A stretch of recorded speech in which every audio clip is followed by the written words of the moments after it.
We are in a different situation today strategically than we were in 2001. And we also have to be mindful of the fact that other challenges exist around the world that may or may not challenge us in a way that could be bad for the interest and long-term health of our nation. Welcome to the Miller Center Forum. I'm Christina Lopez-Guittardi, Assistant Chair for the Forum Program. Today we welcome General John Abizaid. General Abizaid retired from a distinguished military career in May 2007 after 34 years of service, including missions in Grenada, Bosnia, Kosovo, Lebanon, and Iraq during the First Gulf War. Following his graduation from the United States Military Academy at West Point and later from Harvard University, where he earned a master's degree in Middle Eastern Studies, he rose from infantry platoon leader to become the youngest four-star general in the Army and the longest-serving commander in the United States Central Command. As the commander of CENTCOM, he oversaw American military operations in a 27-country region, from the Horn of Africa to the Arabian Peninsula and the Middle East to Central Asia. He replaced General Tommy Franks as U.S. CENTCOM commander in July 2003 and was promoted to the rank of four-star general the same week. Recognized as an expert in Middle Eastern affairs, General Abizaid is the first Annenberg Distinguished Fellow at Stanford's Hoover Institute, a Montgomery Fellow at Dartmouth College, and the Distinguished Chair of the Combating Terrorism Center at West Point. General Abizaid has been strategically positioned in key areas central to U.S. national security, and so he brings a unique on-the-grounds perspective to our understanding of international politics and to U.S. foreign policy, and so we are very pleased to have him here to initiate our series on U.S. military preparedness. Please join me in welcoming General John Abizaid.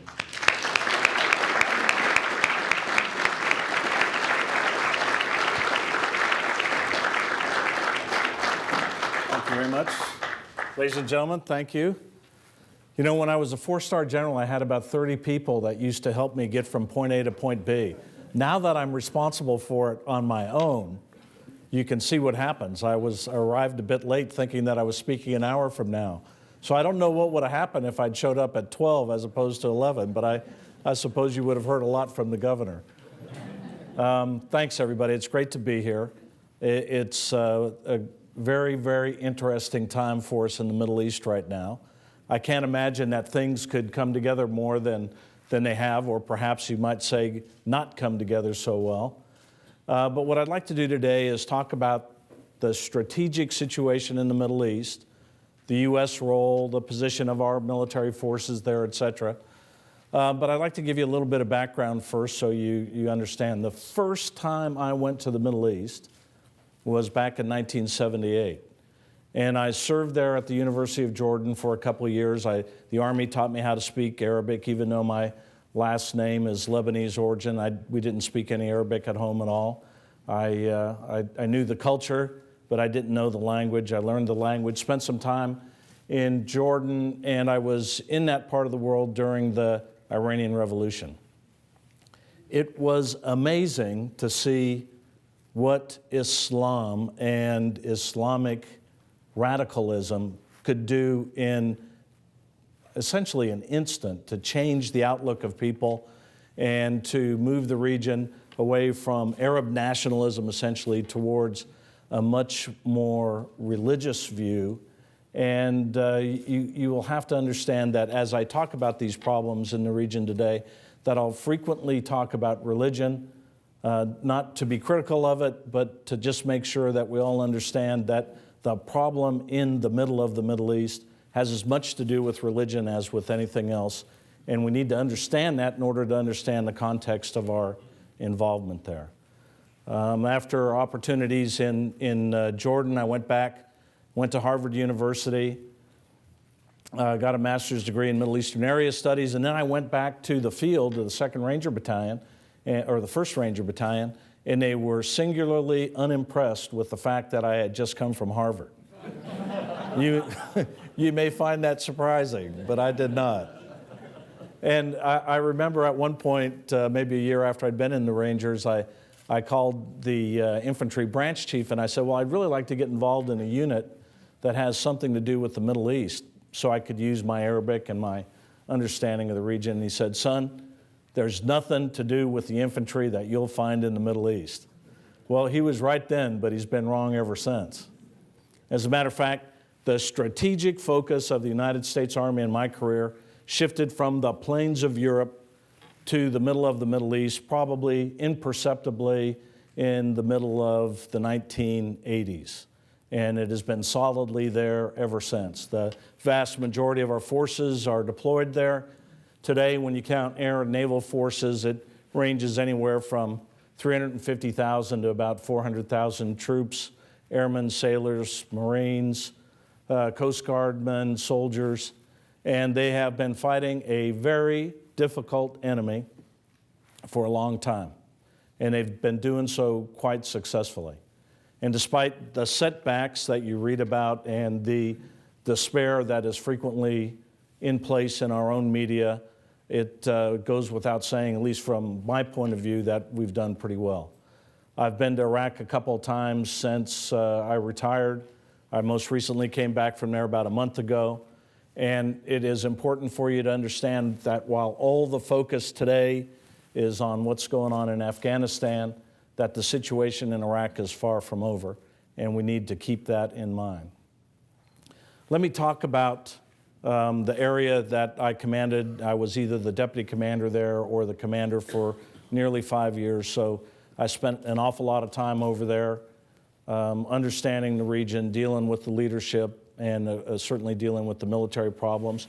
It goes from Kazakhstan up in the northern part of the stands. Everybody knows that area because of the great movie Borat. But then you come on down and it goes through Afghanistan, Pakistan, over and across Iran, the center of the Arabian Peninsula, the Levant, and then across to Egypt. And at the time I was commanding it, it included the Horn of Africa as well. And as I came to look at the difficulties there, it became very, very clear to me that there was more afoot than just problems in specific countries. There were big strategic problems that we had to deal with, and yet it seems as if, and it continues to seem that way today to me, that we insist upon dealing with them country by country as opposed to regionally or in the broader scope of a globalizing planet, and therein is a problem for us. For those of you who don't know, when it came time for me to retire, my wife and I, we talked about where we should retire. We said, well, we could go to Washington, or we could go home to an area that's Gardnerville, Nevada, which, of course, nobody ever knows where it is.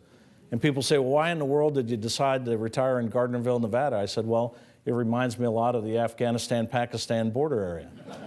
You know, everybody's heavily armed. They don't like the federal government, and there's a propensity to build militias. But the truth of the matter, of course, is the reason we went to Gardnerville is because we wanted to go home and be as far away from Washington as we could possibly be. And I think that's worked out pretty well so far. But I'd like to talk to you about what I consider to be the four big strategic issues in the region. And of course, I'm going to leave an awful lot of time open for dialogue with you. We can discuss whatever you want to discuss. I'll answer any questions that you want me to answer. And believe me, I know how to answer questions. I've testified before the Senate and the House on numerous, which actually probably means I know how not to answer questions. But the four big strategic issues that the United States confronts and has confronted for a long time, well before 9/11, and will continue to confront well beyond this president's term of office, whether he serves for 4 years or 8 years, in my mind happen to be these four. The first and foremost that people have a hard time grasping and understanding is the rise of Sunni Islamic extremism as exemplified by organizations such as Al-Qaeda and people such as bin Laden. But it's not only Al-Qaeda and it's not only bin Laden and it's not a bunch of crazy terrorists hiding up in the hills of northwest Pakistan. It is an ideological movement that has strength, it has power, it has a desire to fit into the globalizing pattern as long as the globalizing pattern is on their terms. If you want to know what they believe, it's pretty easy. You can get on numerous websites and see what they think. You can read numerous books and see what they have written. And it's always interested me that if I were to get an American audience together and put up the list, put up pictures of the 10 most notorious leaders in World War II, that most American audiences would not have any problem with it at all. Adolf Hitler, Goebbels, Tojo, et cetera, et cetera. They recognize them, see them, understand them. But if I were to put up the 10 most important people in the Al-Qaeda organization, minus bin Laden and Zawahiri, you would not get them. You would not know their names. You would not know what they stand for. You would not have read about them. And it is fascinating, I think, for us to think about this idea that in the 8th year of war, we know relatively little about the people that we have been fighting, people that have killed 3,000 of our citizens on 9/11, that have had something to do with the death of nearly 5,000 American troops in the Middle East and others at times before 9/11. And certainly there will be more deaths ahead because of the nature of this ideological movement. It is an intensely religious movement. It is an extreme. It is radical.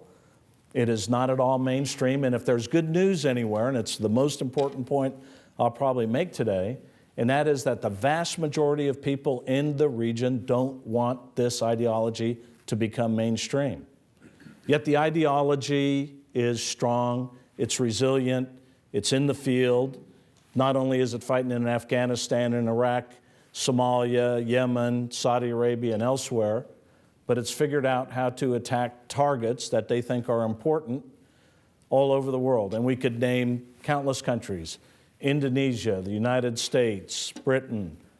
We could go on and on. They figured out how to hit ships on the high sea, to include U.S. naval vessels and to include a French tanker that was sailing off the coast of Yemen. So it is an organization and it is a movement, an ideological movement that is well organized, networked, but interestingly enough, stateless. And yet the fact that it is stateless doesn't seem to really get in the way of raising money, getting converts, putting troops in the field, organizing, equipping, training, and then in a very decentralized and networked fashion, put them in the field in a way that achieves at least the ability to stay alive, if not in some areas gain ascendancy. Again, emphasizing the point that the vast majority of the good people in the region, which are the vast majority of the people in the region, don't want this ideology to win. You need to understand that when it was ascendant in Afghanistan, that people really did not like it. Soccer stadiums used for execution, no music, women having absolutely no role whatsoever in public life, and very little, to be honest with you, even in private life. And so this ideology is not appealing to people, yet it remains resilient, it remains strong, and it's certainly still in the game. And at the end of 8 years of battle against Al-Qaeda, while we have had success in many places, in Iraq, but it's not all over. Afghanistan, it's not all over. We also see it raising itself in its stature and its capabilities in places like Somalia and the Horn of Africa, and Yemen, North Africa, and elsewhere. And of course, it has shown itself from time to time as a movement in the largest Muslim nation on earth, Indonesia. It is very clear that we have to take this group of people seriously, that they have managed to do quite a lot. The debate today is how we will confront them from here going on, whether we do it in an indirect fashion or we do it directly.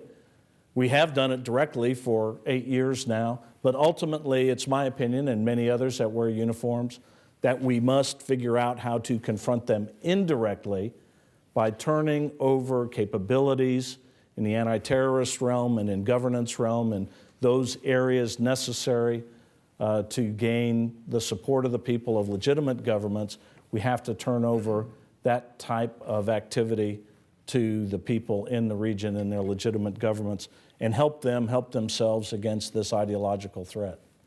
ultimately it will be up to them to defeat that ideological threat, and it will be done with our help. Second big issue is another form of Islamic radicalism and extremism, and that is that which we saw that emerged in the Iranian Revolution and continues to this day in Iran. The Iranian Shia revolutionary movement remains strong, it remains resilient, it remains relatively firmly in control in its own country, although its most recent elections showed some chinks in its armor. And different from Al-Qaeda, it is connected to a nation state, and nation states can be deterred, nation states can be isolated, nation states can be contained, yet it is moving forward to develop a nuclear weapon. It desires to build a hegemony in the greater Persian Gulf region, and like Al-Qaeda, it knows that in order to achieve its aim, which is domination, it must expel American power from the region. Sunni radical extremism, Shia radical extremism, two movements in the region that are strategic, that are anti-American, that seek to dominate the region.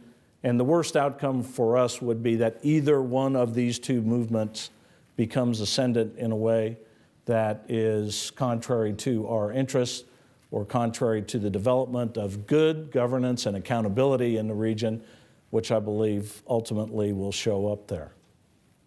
Third big region, or third big strategic issue. Third big issue is the continued problem associated with the Arab-Israeli conflict. The Arab-Israeli conflict, some people say, well, it's really not the Arab-Israeli conflict. The Egyptians are at peace, the Jordanians are at peace, others are thinking about being at peace. And they say it's not really the Arab-Israeli conflict, it's the Israeli-Palestinian conflict. But I would say to you that there are elements within the Palestinian-Israeli conflict that can lead to a broader war, even at this late stage, if that conflict is allowed to continue to fester. It creates a sense of hopelessness in the region. It is a recruitment capability for extremists, not only within the Arab community, but also within the Israeli community. And it creates a dynamic of hopelessness that feeds radicalism in a way that's not good for the region. Fourth big issue has to do with what we do every time we fill up our cars. It's our reliance on Middle Eastern oil, and I would call it our over-reliance on Middle Eastern oil. Middle Eastern oil is so important to us that we have now fought two major wars in the region. We have well over 300,000 troops there at any given time fighting. It's not the single cause for what we're doing, but it is an important cause. And in those areas where we are not so dependent upon an economic resource, it is interesting to note that we do not spend the same level of time, effort, energy, and strategic capacity to deal with the problems as we do in the Middle East. Our over-reliance on Middle Eastern oil creates a strategic handcuff for the United States in the conduct of its foreign policy. And while I know there are no simple solutions to weaning ourselves away from Middle Eastern oil, it is important, and I think it is imperative, that as we move forward into the 21st century, that we find a way to deal with reducing our reliance so that we gain what I would call more geopolitical maneuver space. So what about these four issues? And of course, I'm sure that there are many in the audience that could talk about many, many more, but these four issues require that the United States continue to confront Al-Qaeda and its allies wherever we can find them, that we take military action against them in a way that keeps that organization and that ideology from gaining military ground in the region. It is important that we confront and contain Iranian power. It's important that we move the Arab-Israeli peace process forward, and it's important that we work to wean ourselves away from Middle Eastern oil. I think these are strategic imperatives The strategic imperatives would tell you that there is a need for a grand strategic strategy to deal with the region. Yet, when you search for it, it's hard to come by. We look at Iraq through a soda straw. We look at Afghanistan through a soda straw. We seem to think that what happens in one is unconnected from the other.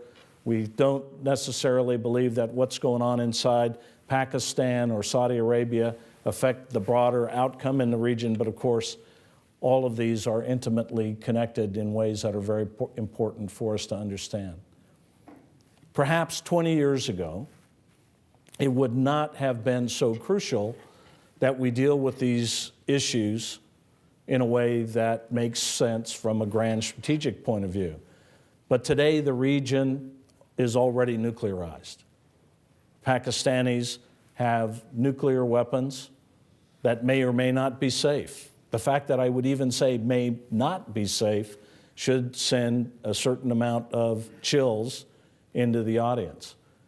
Were a weapon to go loose, were it to be sold or captured by extremists, it's very, very clear from everything the extremists say that they would use it against us, and it is important for us to do what we can do to prevent that from happening. First and foremost is to increase the capacity of the Pakistani government to deal with the many threats in its region and to understand that what goes on in Afghanistan is intimately connected to what is happening in Pakistan, in India, in Central Asia, and in the broader region around it, not to mention the greater Middle East. So I would say that these issues require our prompt attention, but they just can't be an issue of military forces. Military forces gain time for other things to happen. Diplomatic, economic, political, educational, all of these are part of a long war strategic strategy that need to be implemented, need to be resourced, need to be organized in a fashion that gets at these broader issues that cause extremism in the region to have the strength that it currently does. If we don't get at these soft power skills, if we don't employ national and international power to deal with these soft skills, then we will have a long, long war with military forces only. Certainly the situation has improved. More economic activity is taking place in places like Iraq, some economic developments taking place in places such as Afghanistan, but the educational development necessary to counter the extremist message is really non-existent, in my opinion, throughout the region, and it needs to be strengthened, not just by us, but in conjunction with the international community in order to confront the problems that exist out there. This difficulty in organizing the international community and our own national power to complement our military power has made it very, very difficult to come to grips with this enemy in an effective fashion. And it is essential as we think about whether we put more troops or not in Afghanistan that we ask ourselves the broader question about what else do we have to do at a broad national strategic level to get at the problems that are endemic to the region so that it doesn't continue to move in a bad direction, and God forbid, so that it doesn't move to the point where this ideology, especially of al-Qaeda, could become ascendant. I think as I move to close, I would like to talk a bit about the current situation in Iraq and in Afghanistan, and again, give you some perspective on how our forces are doing over there.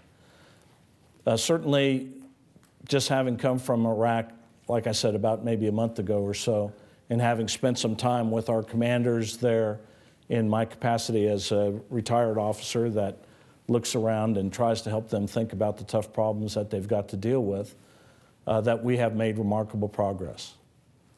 The progress is unmistakable in terms of security. There is some economic activity that's going on that looks promising.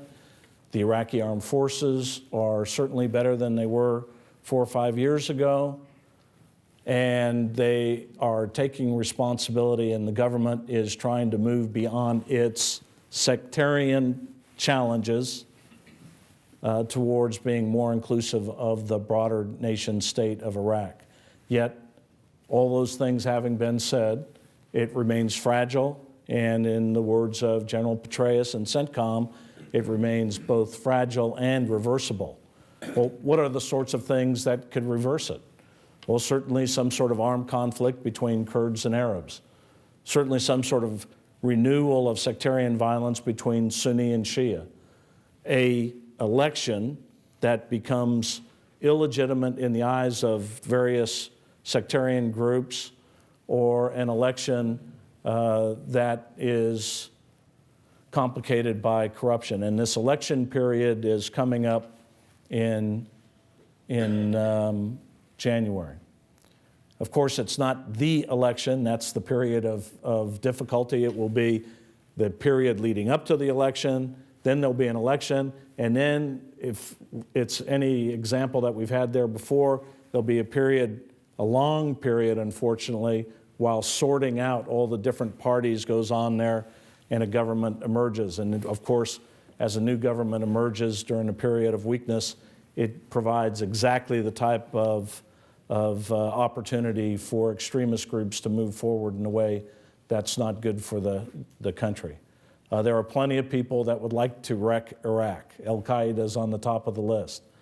They continue to operate in places such as in the northern city of Mosul, in the central city of Baqaba and elsewhere.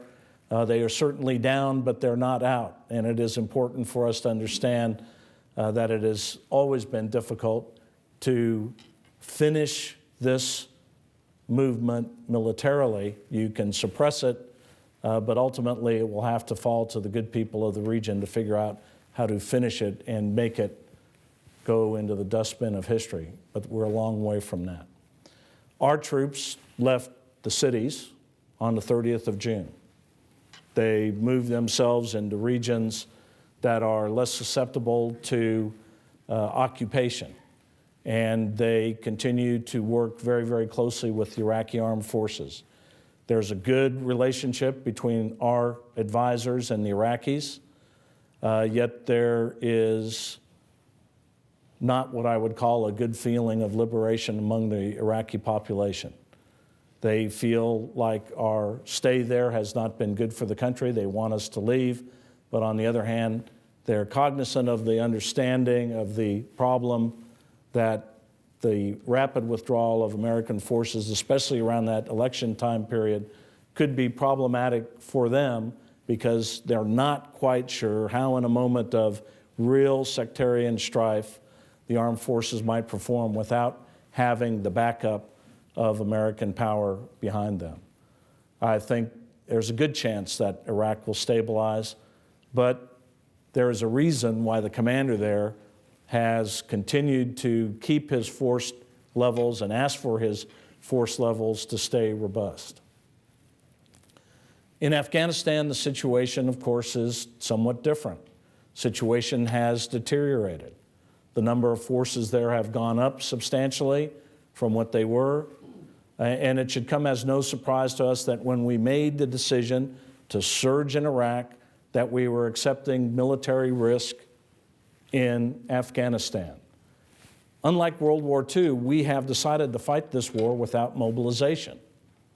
We have decided to fight this war with an all-volunteer force, mobilize National Guard and Reserve component units, but it creates a dynamic for the Chief of Staff of the Army and for all of the services, but especially the land power, that constrains the amount of force that can be used at any given time, considering the fact that there is really no decisive point on the battlefield where in World War II we could destroy the Wehrmacht and capture Berlin.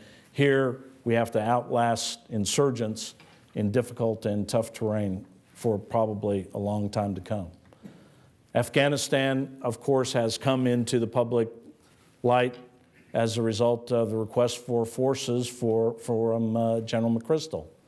General McChrystal wants more troops. He's asking for more troops at the same time that the commander in Iraq wants to keep his force as relatively robust as he can. And therein, of course, is a problem for us to make sure that we understand. It's not a simple matter of giving him the troops that he wants. It's a matter of having troops in Iraq, in Afghanistan, and some land power available to deal with other unexpected contingencies and problems that could happen in Iran, North Korea, or some other unexpected place. One thing I can tell you as a soldier that I've come to understand very clearly is you can't predict the future. I would have never said when I graduated from West Point in 1973 that I would be fighting in Afghanistan and Iraq for most of my career. I just never could have imagined it. But yet here we are. All of this having been said, and I know it sounds like a daunting challenge and a difficult challenge, we do have the capacity as a nation to deal with these problems. If it was a matter of just walking away from Al-Qaeda, I would say, let's just walk away from them. But that's not the way that that organization works. It's not the way that they think. It's not the way that the ideological movement would react.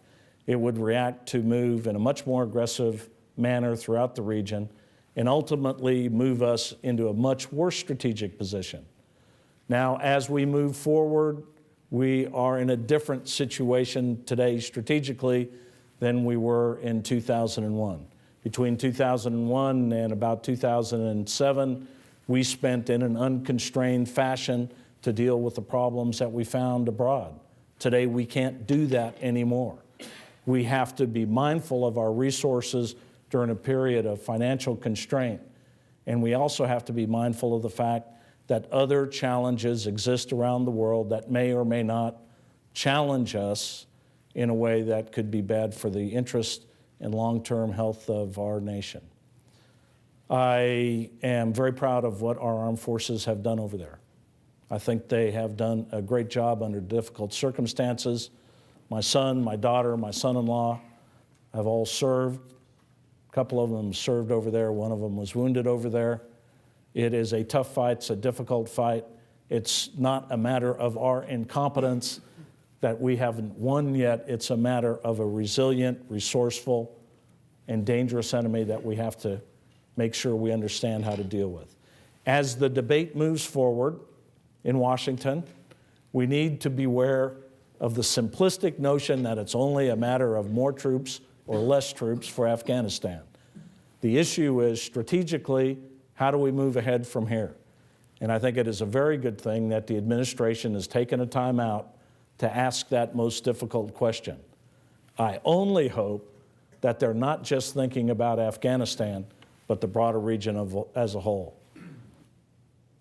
I think that's about all I need to say, and I welcome your questions. Thank you.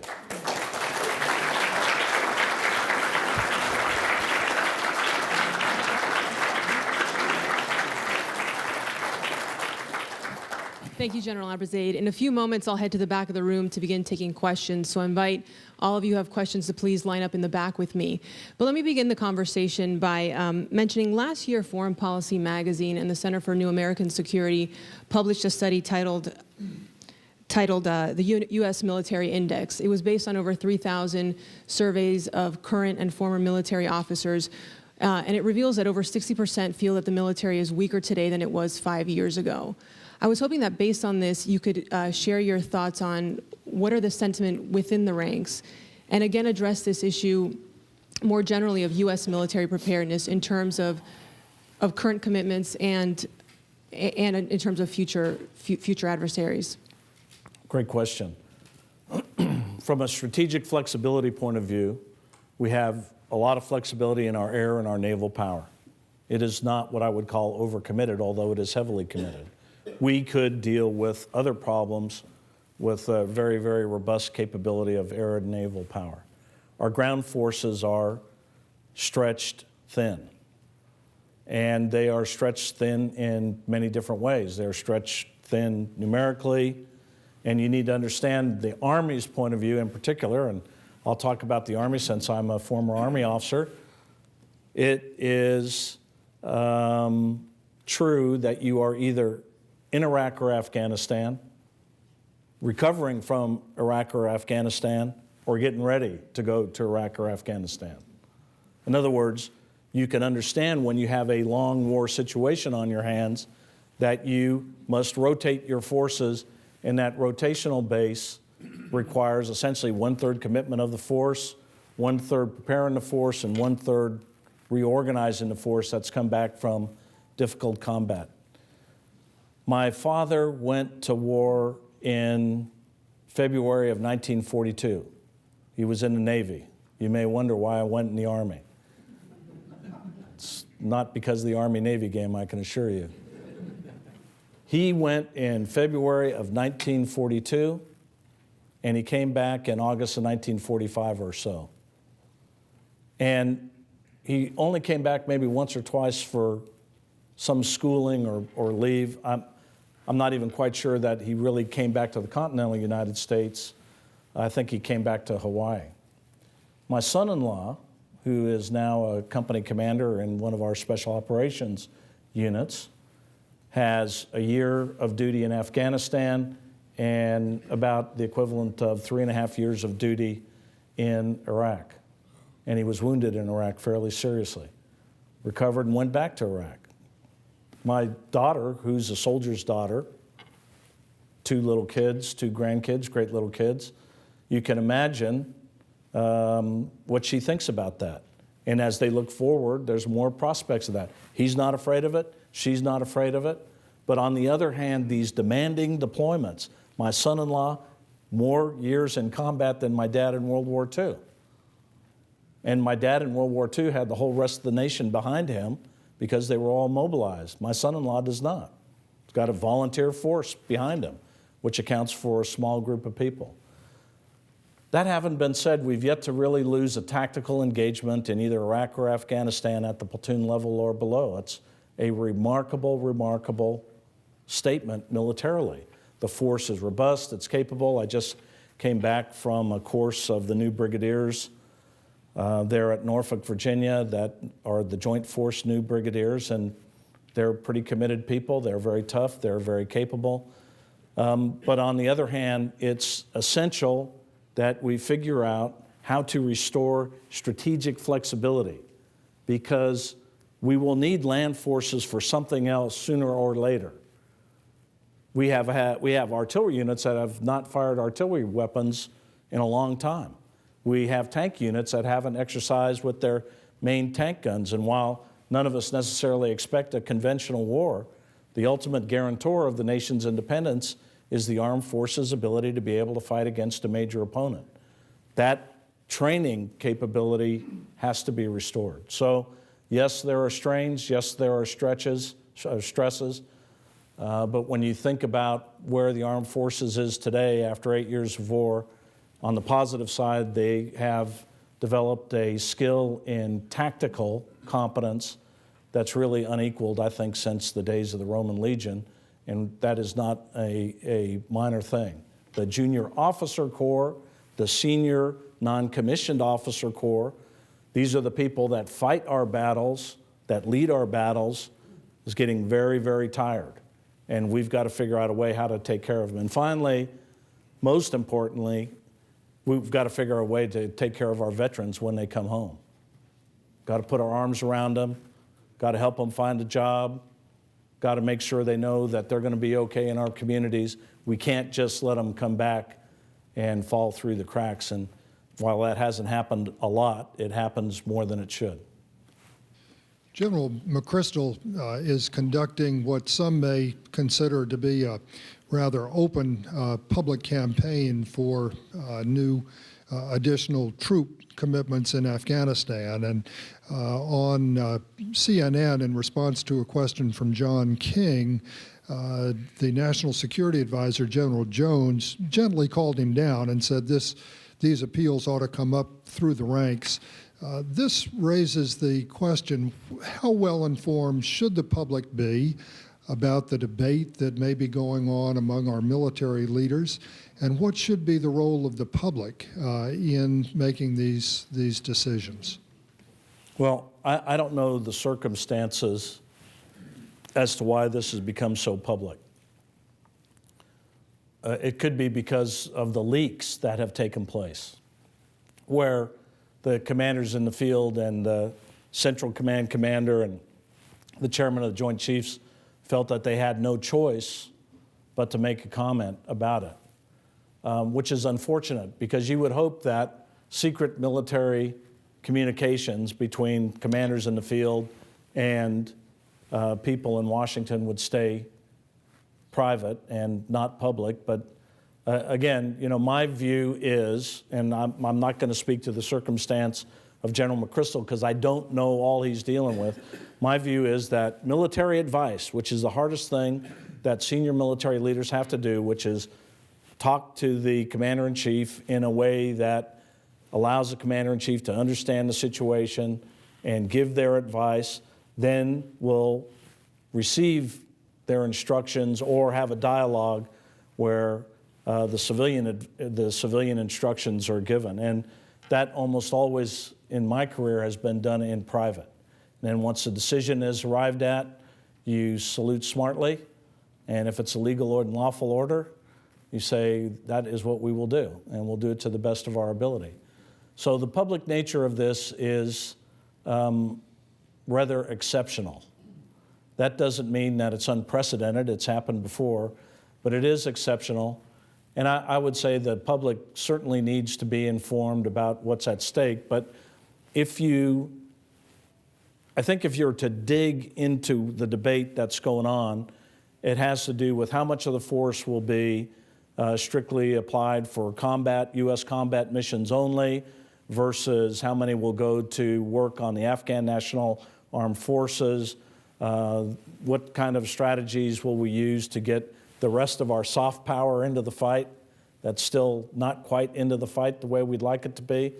And those are pretty complicated issues that are not surfacing in the press.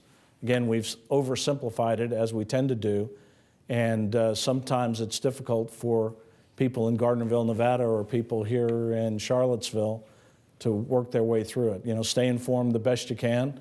Understand that good people are trying to deal with difficult problems, and ultimately the commander-in-chief will decide, and when he does, we will do what he tells us to do.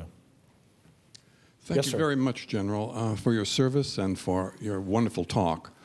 I think I know how you're going to answer this, but I need to bring it up. The big debate right now, of course, is between counterterrorism, counterinsurgency, where in counterinsurgency we're doing nation building, much like what we did in Iraq, to pacify and help the people out. And then the other argument is we can use drones and a few strike forces and remain hands-off. It sounds to me like counterinsurgency is the only option as far as you're concerned.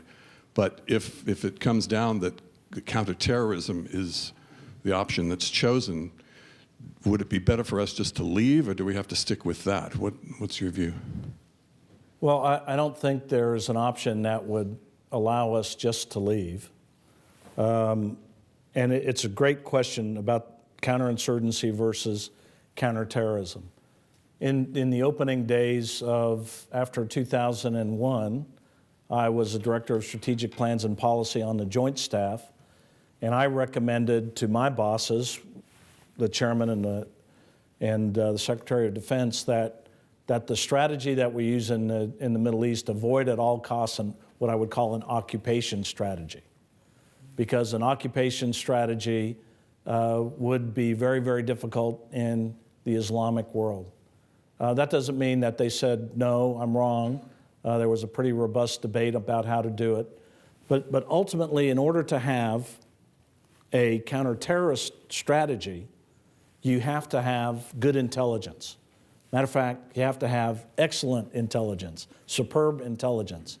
And at that particular time, our Organization for Counterterrorism Intelligence was not enough to enable precise targets to be hit in a very, very difficult region where we had no basing infrastructure. Now, today, the intelligence problems have been solved somewhat. Of course, you need a strong central intelligence agency in order for intelligence activity to be properly coordinated. The intelligence agency or the central intelligence agencies having a bit of a difficulty in the number of investigations that it's undergoing that distract it from what we need it to be doing. And while I look to see if we've crossed over to the point where we could go strictly counterterrorism, I don't think we're there yet.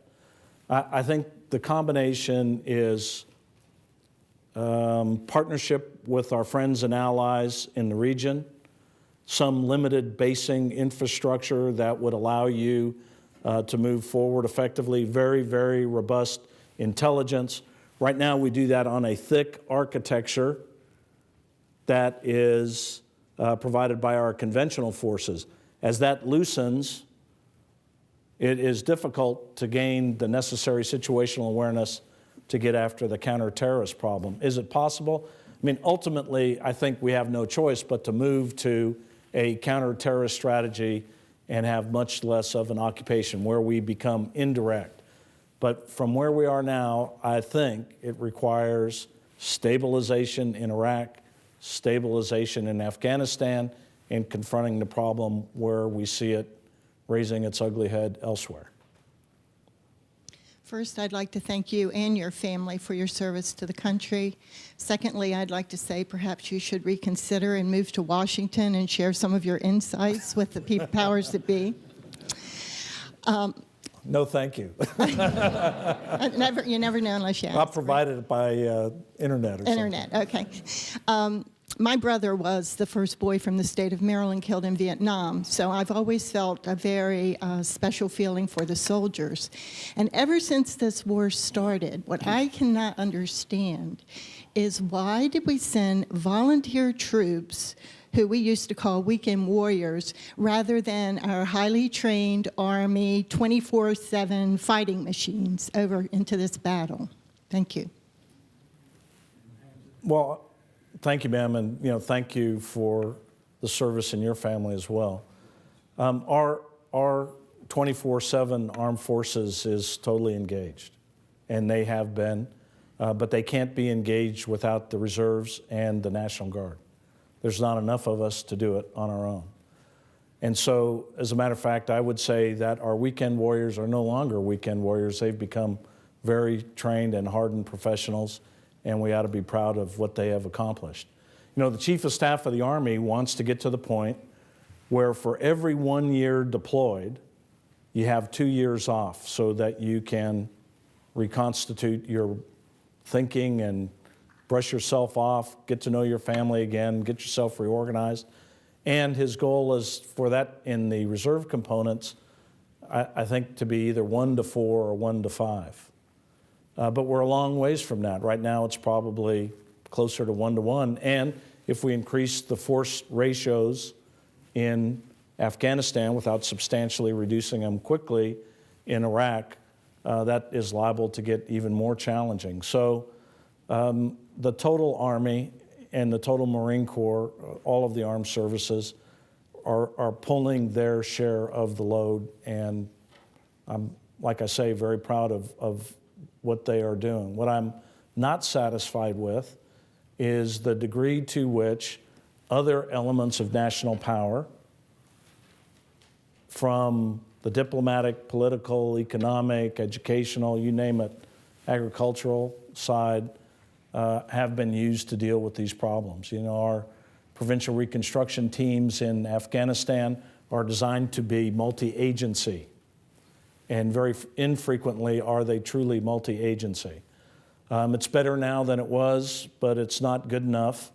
There are important things that have to be done, and there are probably ways to get private enterprise involved in developing Iraq and Afghanistan that we haven't completely looked at. I understand that private enterprise isn't interesting in operating in the war zone, but I do believe there are probably authorities that could be used that would encourage them to be out there.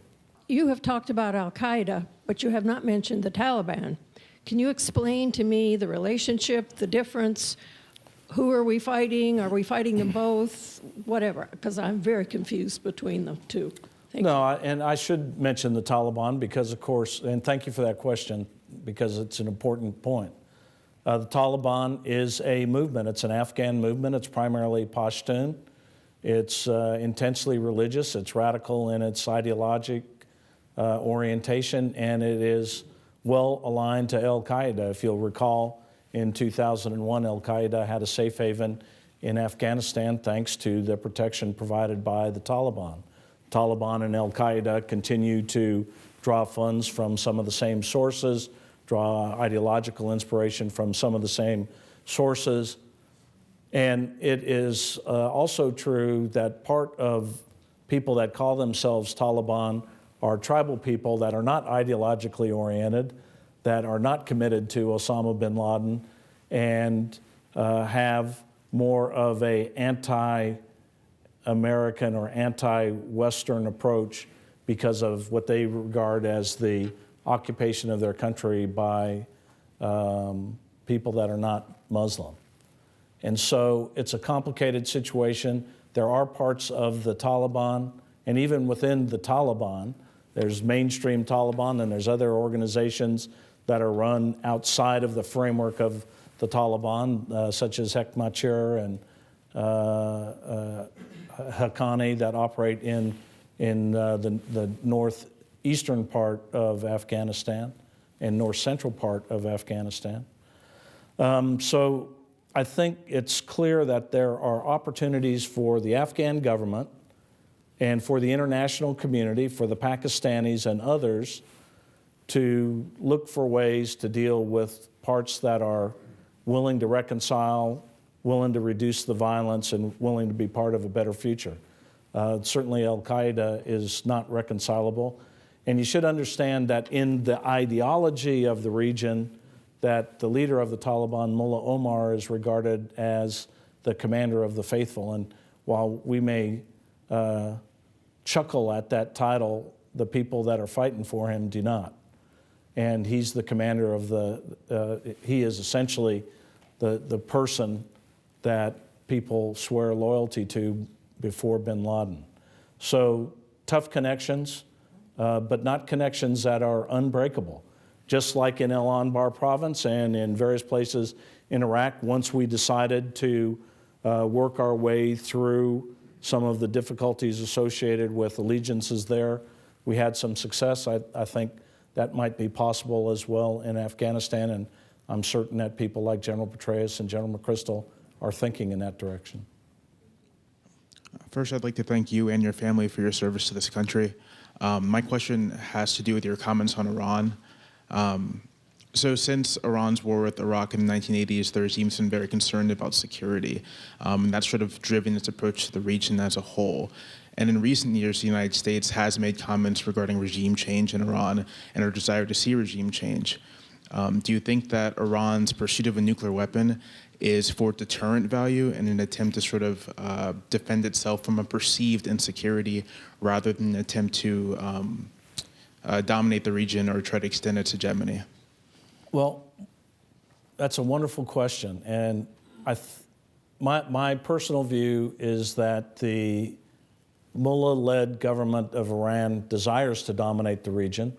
They desire to spread their brand of Islam, Shia revolutionary Islam, especially among the Shia communities. You see them operating on the northern Israeli border through Hezbollah, that's in southern Lebanon. You see them operating within Shia communities in Afghanistan, Pakistan, eastern Saudi Arabia, and elsewhere. And it's very clear that they desire the withdrawal of American forces so that they can be the dominant player in the region. If you look at the geography of the Persian Gulf and you see where Iran sits, and you know how big Iran is in comparison to the Arab states on the western side of the Gulf, it's very clear that Iran has what the Navy would call gross weight tonnage. I mean, it's a country that can't be easily dismissed. It has the capacity to close the Gulf. It has a way to move forward and become a very, very difficult player for the international community. And let's face it, the global economy depends upon the continued flow of Middle Eastern oil, unchecked by anybody. That's one of the reasons that we're operating out where we're operating. That having been said, the government of Iran is not popular with its own people. The recent elections shown a certain amount of weakness there. The belief, if you contain Iranian power over time, that it might change is, I think, something that would be good for the region. It's a deep culture. It's a vibrant culture. It's an old and great civilization. Its current leaders speak in very crazy ways about what they intend to do to Israel. Yet, on the other hand, the historical evidence would suggest that Iran is not a suicide state. So it's my military belief that Iran can be deterred. But, you know, deterrence is all about having the means. And it's important to be vigilant about what the Iranians are doing. If the Iranians were to develop a nuclear weapon, could it be deterred? Maybe. It's easier for us to think yes than it is for the Israelis.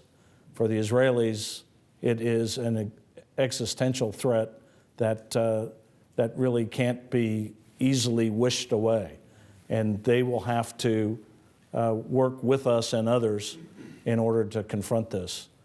My belief is that give it some time and the Iranian revolution will, like many revolutions, start to peter out. The good people in the country will move forward, and Iran will ultimately become a responsible member of the nation states in the region.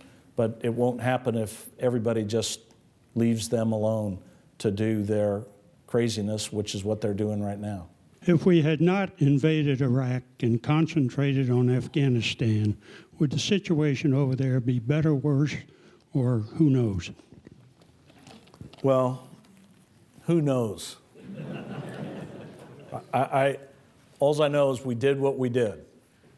And we are where we are, and we've got a long ways ahead to make it better. And we can make it better, but we really have to have some very, very strategic thinking going on about what we're doing. But the notion that if we had stayed out of Iraq, that things would be better in Afghanistan, Pakistan, really does injustice to our enemies, which we should be wary of doing. The enemy has a plan. They have a way ahead. They have a way about thinking about the world. They have global reach. If it wasn't Iraq, it could have been somewhere else. Even though I was a commander for the region where we had to deal with Iraq and Afghanistan on a daily basis, my two greatest concerns were Pakistan and Saudi Arabia and their stability. To lose stability in either one of those places, to have either one of those places move into the hands of the extremists would have been something that we'd have no choice but to fight over. Fortunately, the Saudis have been rather robust against their internal threat here recently, and the Pakistanis seem to be waking up to the threat that is imposed by the Taliban within their own territory. Tough, difficult questions, but all I know is that we're moving in a positive direction in Iraq. Can't say it'll be sustained. We should beware of thinking that things in the Middle East move in a straight line. They do not. Unfortunately, it's kind of a roller coaster sine wave, and history has proven that to be true. The question is, how do we move to the point where we can hand over more responsibility to the people in the region, like we're trying to do both in Iraq and Afghanistan, to let them take their future into their own hands? Thank you, General Abizaid, for your military experience and your service to our country. Does that make us now, the policemen with all this troops all over the world, stationed all over the world, does that make us the policemen of the world? Well, we shouldn't be the policemen of the world. And I understand the question. I've felt sometimes like the traffic cop myself. But it is important to remember that in Afghanistan in particular, there's a pretty robust NATO coalition that's trying to work to the extent possible against this difficult problem, bring Afghanistan forward into some sort of a better future. I think we should beware of trying to make Afghanistan into Switzerland. We need to probably make it good enough, and part of the problem is determining what good enough is.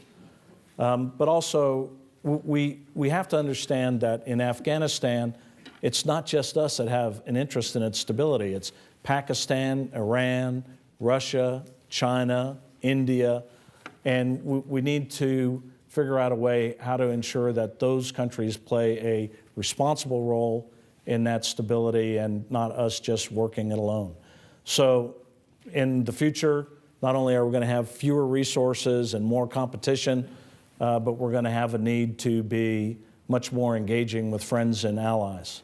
American exceptionalism and unilateralism doesn't have much of a role in the 21st century, with the exception of having to defend ourselves from an attack on our country directly. General Abizaid, thank you very much for sharing your deep experience and for your service to our country. Thank you, everybody. Thanks.